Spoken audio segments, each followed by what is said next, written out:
예수님께서는 세상 끝날까지 교회와 함께 하신다고 약속하셨습니다. 그 약속대로 우리와 함께 계십니다.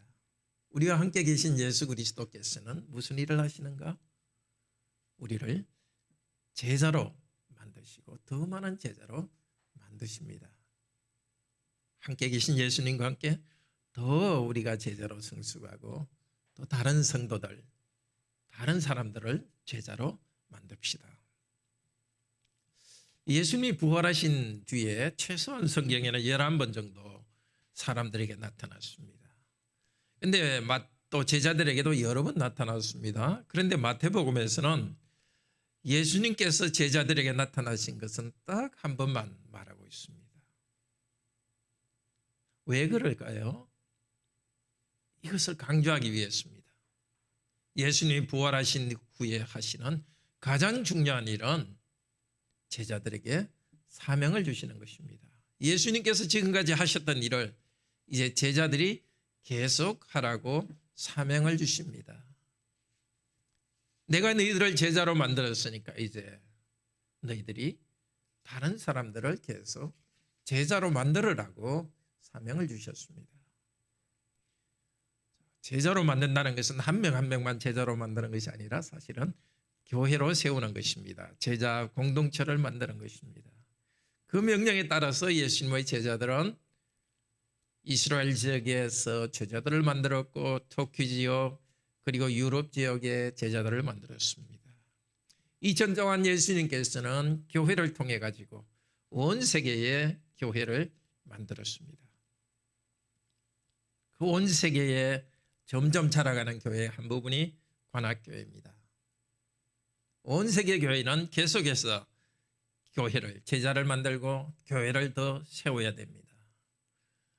성도들이 더 좋은 제자가 되도록 만들어야 됩니다.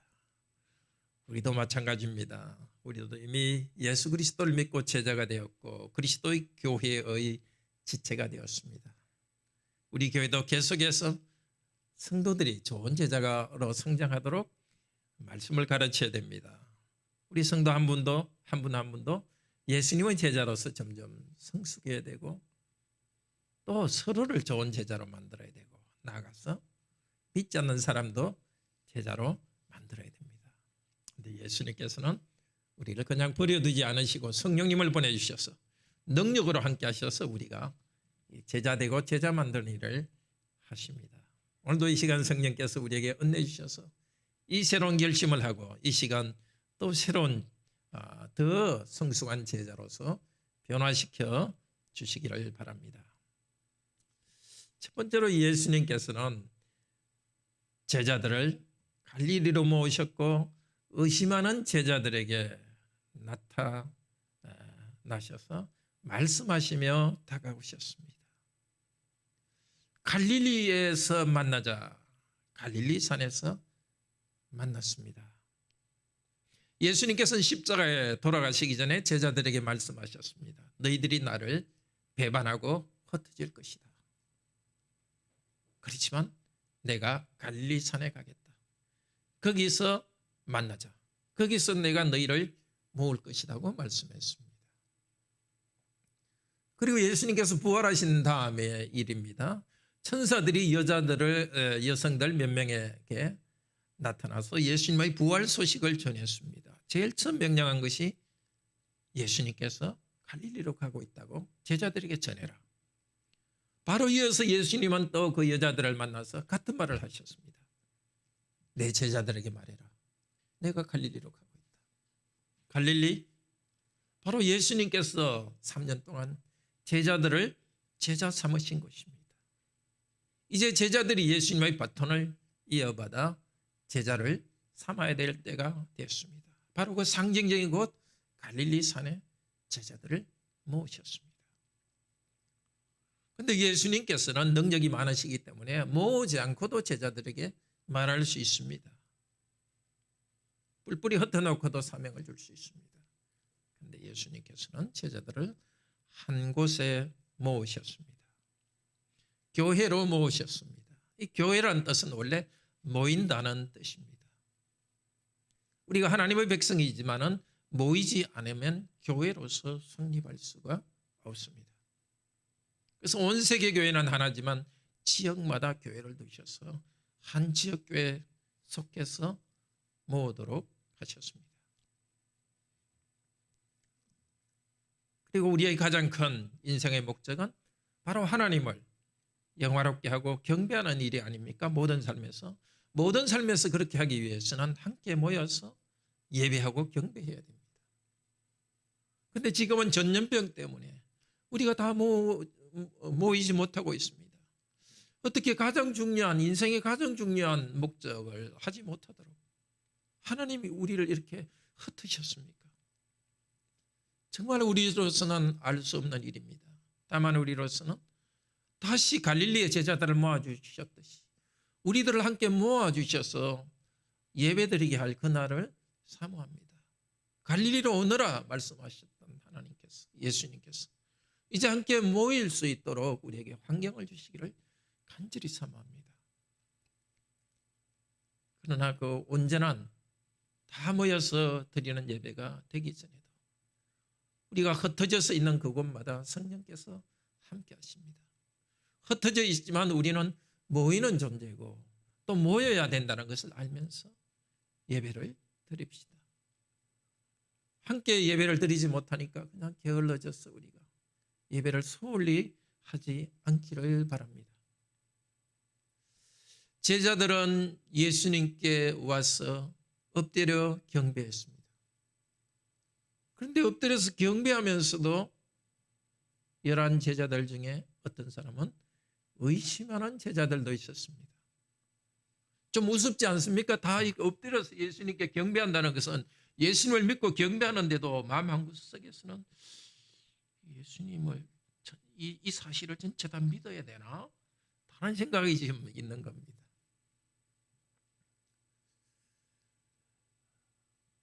의심한다는 것은 바로 믿음이 약했다는 뜻입니다. 마태복음 14장에 보면 베드로가 물 위를 걸어서 예수님께 갈 때였습니다. 바람을 보고 두려워서 빠져갔습니다. 그때 예수님께서 어찌하여 의심하느냐? 믿음이 작은 자야. 그래서 같은 의심이란 말을 오늘 여기 28장에 쓰고 있습니다. 제자들은 베드로는 의심했습니다. 믿음이 작았습니다.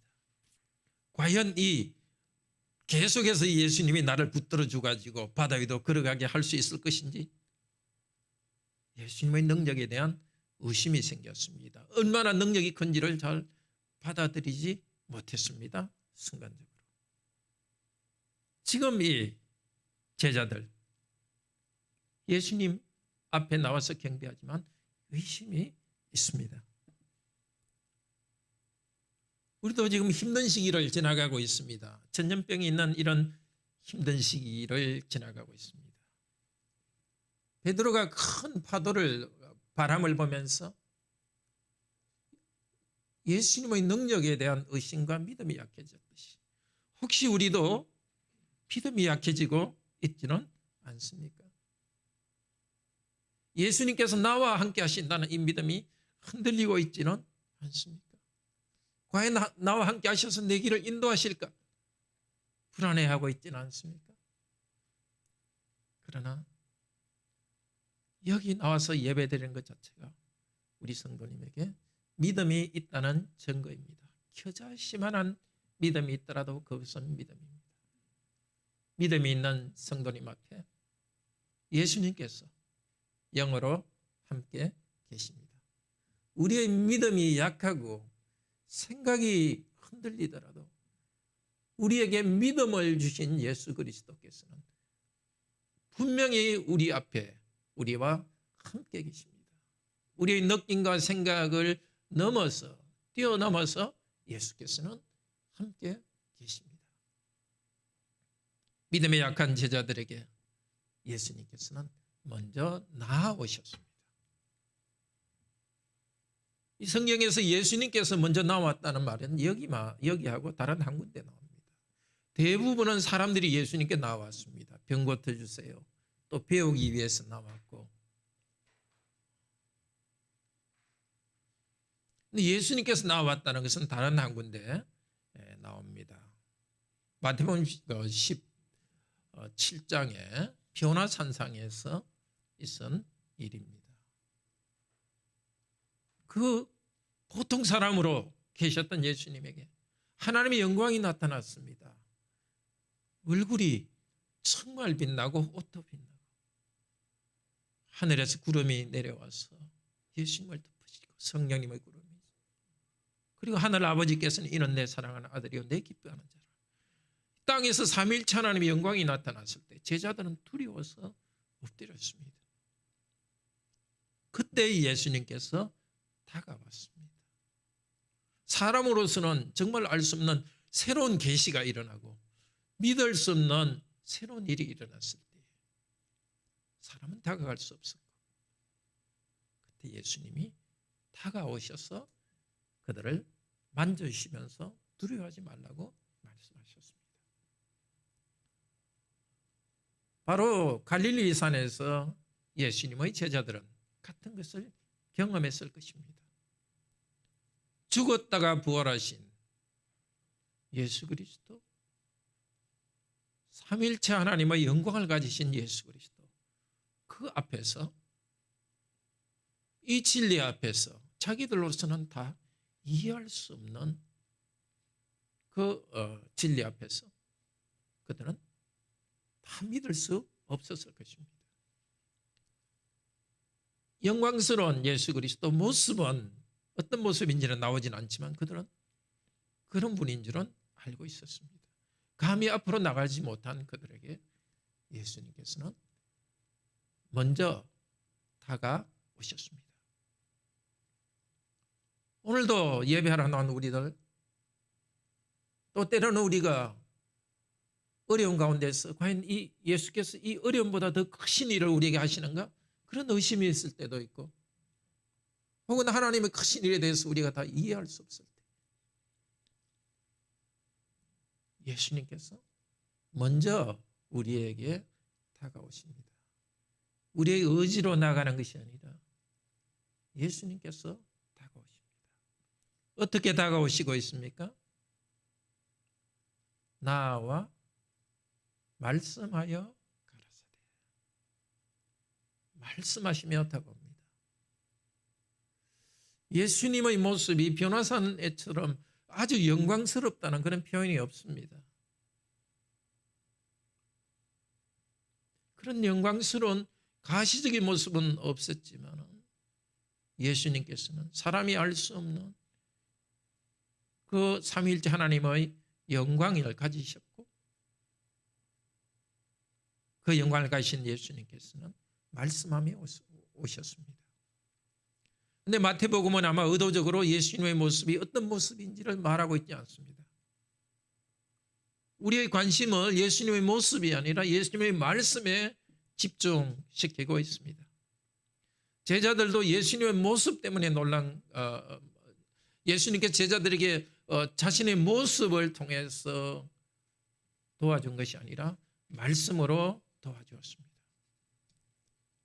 믿음이 약한 성도 여러분, 인생의 풍파 앞에서 하나님이 과연 나와 함께 하시는가 하는 두려움이 있는 성도 여러분, 삼위일체 하나님의 신비를 다 알 수 없어서 나아갈 수 없는 성도 여러분, 예수님께서 먼저 오시고, 먼저 오실 때는 말씀으로 오십니다.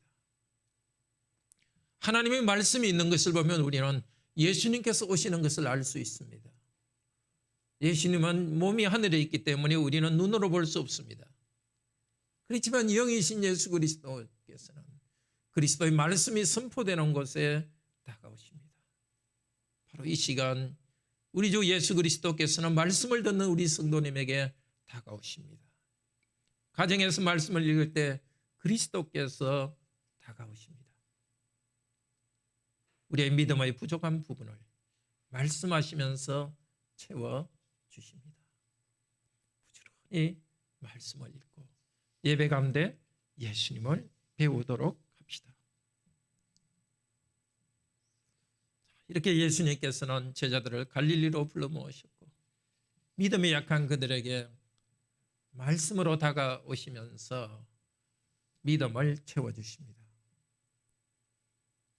그런데 단순히 그들에게 예수님이 누구인지 가르치는 것이 아니라 사명을 주시고 있습니다. 먼저 예수님이 누구신지를 가르쳐 주십니다. 하늘과 땅의 모든 권세를 내게 주셨으니. 누가 주셨습니까? 아버지 하나님께서 내게 주셨습니다. 예수님의 권세는 십자가에서 죽으시는 권세였습니다. 지난주 들었던 마태복음 20장에서 말씀하셨습니다. 세상의 집권자들은 권세를 부린다. 예수님의 말씀하신 권세와 같은 단어입니다. 그들은 그냥 위에서 권세를 부리지만 예수님께서는 섬기는 자, 하인처럼 섬기는 하인으로 오셨고 자기 목숨을 대속물로 주셨습니다. 예수님의 권세는 낮아지는 권세였습니다. 낮아져서 우리를 일으키는 권세였습니다. 빌립보서 2장 6절 이하에서 말합니다. 예수님께서는 하나님께 복종하여서 사람이 되셨고 종과 노예가 되기까지 하나님께 복종하여 십자가에 죽기까지 복종하셨고, 그렇기 때문에 하나님께서 예수 그리스도를 높이셨습니다. 예수님의 권세는 낮아지셔서 종이 된 권세고, 그래서 하나님께서 예수 그리스도를 높이셨고, 이제 모든 사람이 예수님은 주님이라고 고백하고 찬양하게 하셨습니다. 자기 몸을 대속물로 주셨기 때문에 이제 우리 모두를, 예수 그리스도를 믿는 자를 용서할 수 있는 권세를 주셨습니다. 성령님을 보내셔서 우리를 거룩하게 만들 수 있는 권세를 주셨습니다. 하늘의 권세도 주셨습니다. 사탄과 영적 세력들이 예수님께 굴복하게 만드시는 그런 권세를 주셨습니다. 권세를 가진 예수 그리스도께서는 교회를 세우십니다. 그런데 권세를 가진 예수 그리스도시지만 이 땅에 세우는 예수님의 교회는 여전히 낮고 초라해 보입니다. 이 땅에서 예수 그리스도께서 세우시는 왕국은 약해 보입니다. 그러나 그리스도께서는 우리에게 말씀하십니다. 하늘과 땅의 모든 권세를 가진 내가 이 땅에 나의 왕국을 세웠다. 그것이 바로 교회다. 너희는 그 나라의 시민이라고 말씀하십니다. 제자들에게는 그 권세를 가지신 분으로 말씀합니다. 그리고 제자들에게 제자 삼으라고 말씀합니다. 19절에는 여러 단어들이 있죠. 너희는 가서 모든 족속으로 제자를 삼아 세례를 베풀고 가르쳐 지키게 하라. 4가지 말이 나오는데 그중에 제일 중요한 단어는 제자 만들라는 것입니다. 조금 어렵게 이야기하면 그것이 주가 되는 동사고 나머지 3개는 분사입니다. 제자 만들라. 무엇을 하면서 제자를 만들느냐? 3가지를 설명합니다. 그렇지만 제일 중요한 것은 제자를 만들으라는 것입니다. 예수님을 부인하며 도망갔던 제자들, 아직 믿음의 연약함이 있는 제자들에게 너희가 제자를 만들으라고 말합니다.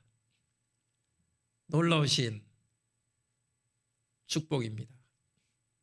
제자들이 이 상태로는 할 수 없습니다.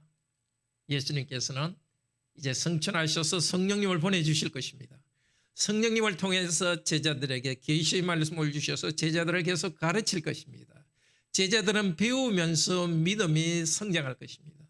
믿음이 성장하면서 다른 사람을 제자로 만들 것입니다. 우리도 마찬가지입니다. 믿음이 부족한 우리들에게 계속해서 말씀을 주시고 다른 사람들을 제자 삼으라고 말씀합니다. 사도들은 그 뒤에 교회의 말씀 전파자를 세웠습니다. 목사들을 세웠습니다. 목사들은 계속 말씀을 전했고 말씀을 통해서 교회가 세워졌습니다. 예수님께서는 그 말씀을 통해서 예수님 당신의 교회를 세우십니다. 에베소서 4장 12절 또 17절에서는 말합니다. 이 말씀을 전할 때에 모든 성도들이 구비되어서 섬기고 모든 성도들이 교회를 세운다고 합니다. 각자의 은사를 따라서 교회를 세운다고 합니다. 말씀을 가르치는 목사뿐만 아니라 또 장로나 집사뿐만 아니라 모든 성도들이 교회를 세우는 일을 하고 모든 성도들은 제자를 삼는 사명이 있습니다. 부족합니다.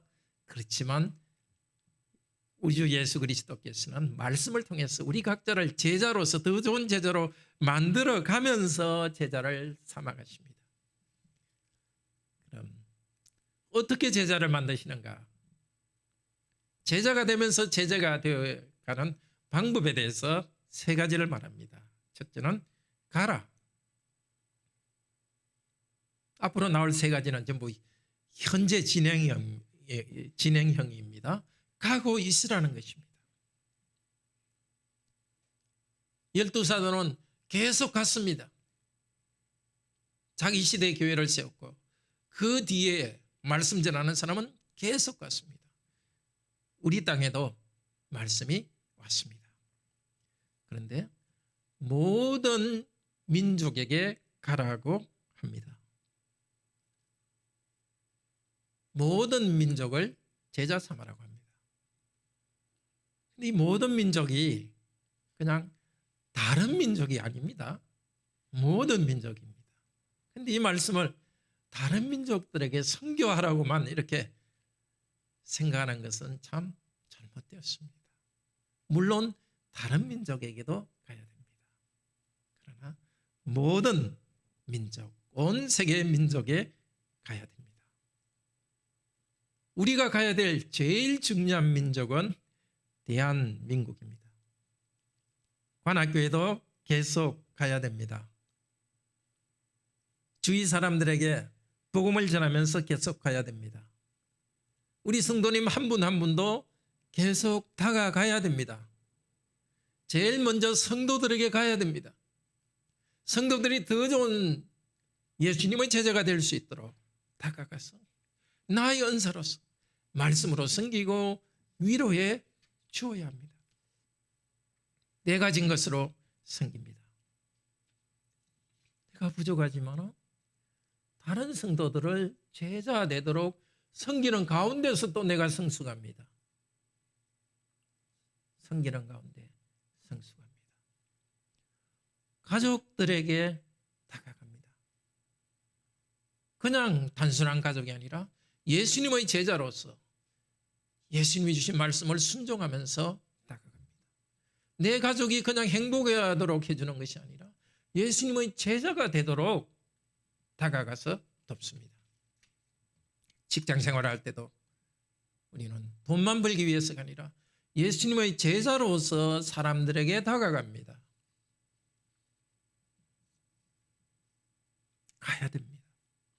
웅크리고 있어서는 안 되고 내 편한 곳에 내가 안전함을 느끼는 것에 있어서는 안 되고 그리스도는 계속 손을 펼치고 다가가야 됩니다. 믿지 않는 자에게도 말씀을 복음을 전해야 됩니다. 우리 관악교회도 주님께서 좀 적극적 방향을 좀 분명하게 해주시면 저희들도 해외 선교도 좀 더 분명히 할 것입니다. 계속 갑시다. 두 번째는 세례를 주라고 하십니다. 아버지와 아들과 성령의 이름으로 세례를 주라. 이 말씀을 따라서 베드로는 사도행전 2장에서 설교를 했습니다. 너희가 회개하고 세례를 받으라. 그래서 세례를 받는다는 것은 반드시 뭐와 연결되어 있느냐 하면 회개하는 것과 연결되어 있습니다. 어떻게 회개할 수 있습니까? 믿어야 회개할 수 있습니다. 어떻게 믿을 수 있습니까? 복음을 들어야 됩니다. 그래서 세례를 준다는 것은 먼저 복음을 전해서 예수 그리스도를 믿고 죄사함 받는 복음을 전해야 되는 것이고 그 복음을 받아들인 사람에게 세례를 줍니다.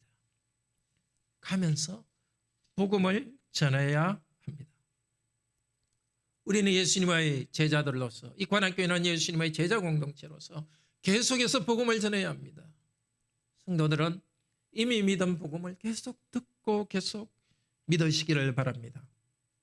올 한 해 내 자신이 먼저 예수 그리스도의 복음을 계속 듣고 계속 회개하고 더 성장해 가기를 바랍니다. 아버지와 아들과 성령의 이름으로 세례를 주라. 이게 아버지와 아들과 성령은 셋이지만 이름은 그냥 이름들이 아니라 그냥 이름입니다. 참으로 신비한 일입니다. 아버지 하나님과 아들 하나님과 성령 하나님은 분명히 인격적으로 다른 분인데도 또 하나로서 한 이름을 가지신 분입니다. 삼위일체 하나님이 어떻게 하나이신지는 우리는 다 알 수 없지만 우리를 구원하시는 일을 통해서 우리는 삼위일체 하나님은 한 분인 줄 압니다. 아버지 하나님께서는 아들 하나님을 우리를 위해 내어주셨고 그 아들 하나님을 제물로 받으셔서 우리를 하나님과 화목하게 하셨습니다. 우리를 하나님의 아들, 딸로 삼아주셨습니다. 세례를 받은 여러분은 하나님의 아들, 딸로서 이 영광스러운 위치에 있습니다. 아들 하나님께서는 자신을 희생제물로 바치셨고 이제 우리의 삶도 희생제물로 하나님께 바칠 수 있도록 우리에게 그런 신분을 주셨습니다. 성령께서 우리와 함께 하시면서 우리가 믿음의 확신을 갖도록 하시고 거룩한 삶을 살도록 인도해 주십니다. 세례받은 우리에게 계속해서 이 은혜가 있습니다. 세례를 주고 있으라. 새로운 사람에게 세례를 주고 있지만 세례받은 우리들에게는 한 번 받은 세례의 은혜가 계속 있습니다. 믿음이 흔들릴 때마다 다시 생각하십시오. 하나님께서 인치신 세례의 도장은 결코 없어지지 않습니다. 믿음이 약한 자리에서 잊지 말고 세례의 도장을 기억하시고 다시 일어나시기를 바랍니다. 세례받은 우리는 다 복받은 자입니다. 이 복을 받고 우리는 제자가 되었습니다.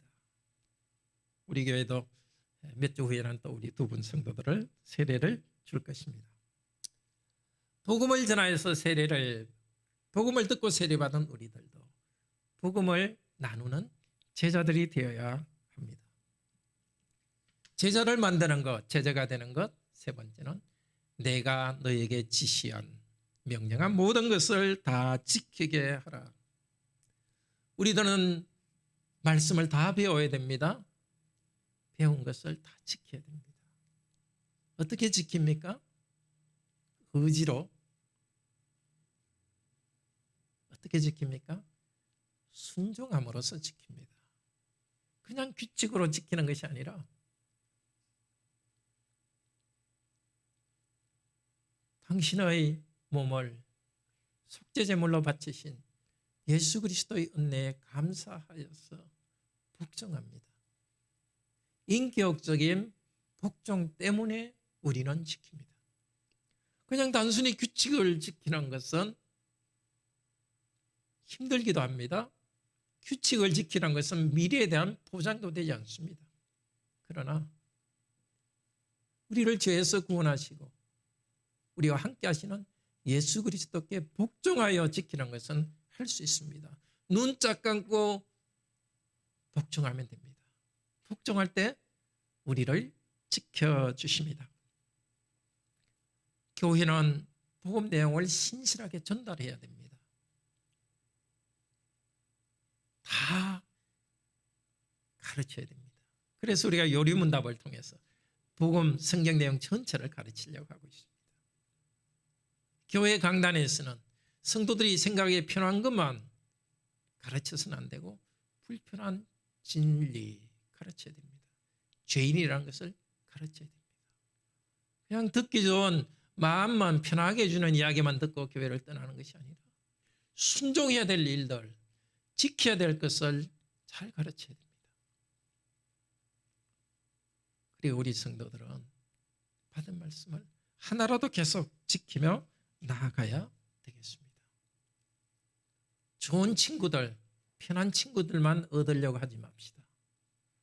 말씀에 순종하는 그런 성도들을 곁에 두도록 합시다. 지킬 수 있도록 서로 돕고 말씀을 다 지키는 공동체로서 우리가 성장하기를 바랍니다. 예수님께서는 제자들에게 사명을 주셨습니다. 아직도 믿음이 허물허물한 제자들에게 사명을 주셨습니다. 물론 앞으로 또 성령님을 통해서 풍성히 말씀을 주시고 인도할 것입니다. 그렇지만 앞으로도 제자들은 인간으로서는 연약함이 있습니다. 제자가 되는데도 힘들고 제자 만드는데도 힘듭니다. 많은 고난과 고통이 있을 것입니다. 그래서 다시 한번 확신을 주십니다. 보라, 내가 세상 끝날까지 너희와 항상 함께 있을 것이다. 일들이 힘들 것이라고 말하지 마라. 내가 너희들과 함께 있다. 온 세상, 온 하늘의 권세를 가진 내가 너희와 함께 있으면서 너희에게 권세를 줄 것이다. 사람으로서 할 수 없는 일을 할 수 있도록 예수께서 함께 계신다고 약속해 주셨습니다. 마태복음 처음 시작해서 보라, 처녀가 잉태하여 아들을 낳으리니 그 이름을 임마누엘이라 하라. 하나님이 우리와 함께. 하나님께서 우리와 함께 하시기 위해서 사람이 되어서 육체를 가진 분으로서 제자들과 함께 33년 이 땅에 33년 계셨고 제자들과 3년 계시면서 양육하셨습니다. 이제 그분은 몸을 가지고 하늘에 가셨지만은 그러나 영으로서는 성령님으로서는 계속 함께 계십니다. 능력의 하나님으로 계속 함께 계십니다. 무엇을 하기 위해서 예수님께서 성령께서 우리와 함께 계십니까? 그냥 단순히 마음만 편하게 해주도록 좋은 느낌을 갖도록 우리와 함께 계십니까? 함께 계신 것은 우리가 더 좋은 제자가 되도록 만들기 위해서 함께 하십니다. 더 많은 제자들을 만들기 위해서 우리가 서로를 더 좋은 제자로 성장시킬 수 있도록 예수님께서는 함께 하십니다. 이 약속은 너무나 철저하십니다. 모든 권세를 내게 주셨다. 모든 민족에게 가라. 모든 것을 가르치게 하라. 항상, 이것도 모든 때, 모든 것을 이루시는 하나님께서는 모든 때에 함께 하십니다. 너희와 함께 하십니다. 우리 제자 공동체 교회와 함께 하십니다. 우리 각자와 함께 하십니다. 세상 끝날 때까지, 우리 인생 끝날 때까지 함께 하십니다.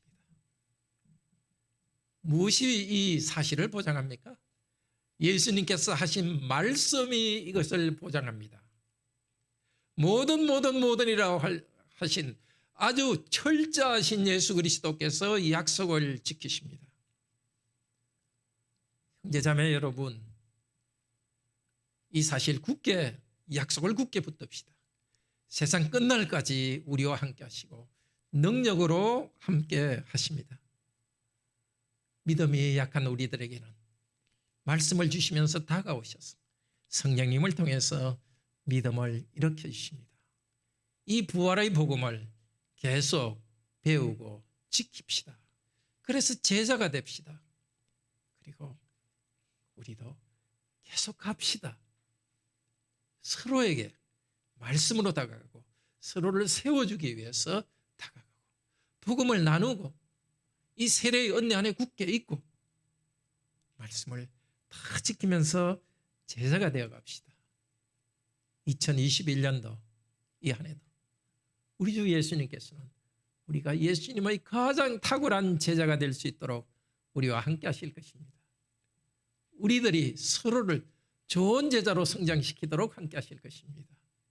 이 교회가 제자 공동체로서 더 많은 제자들을 만들도록 함께 하실 것입니다. 우리가 할 일은 순종하는 일입니다. 너무 고민하지 말고 눈 쫙 감고 어느 순간에든지 약속 믿고 순종하며 나아갑시다. 우리 다 같이 하나님을 찬양합시다. 449장입니다.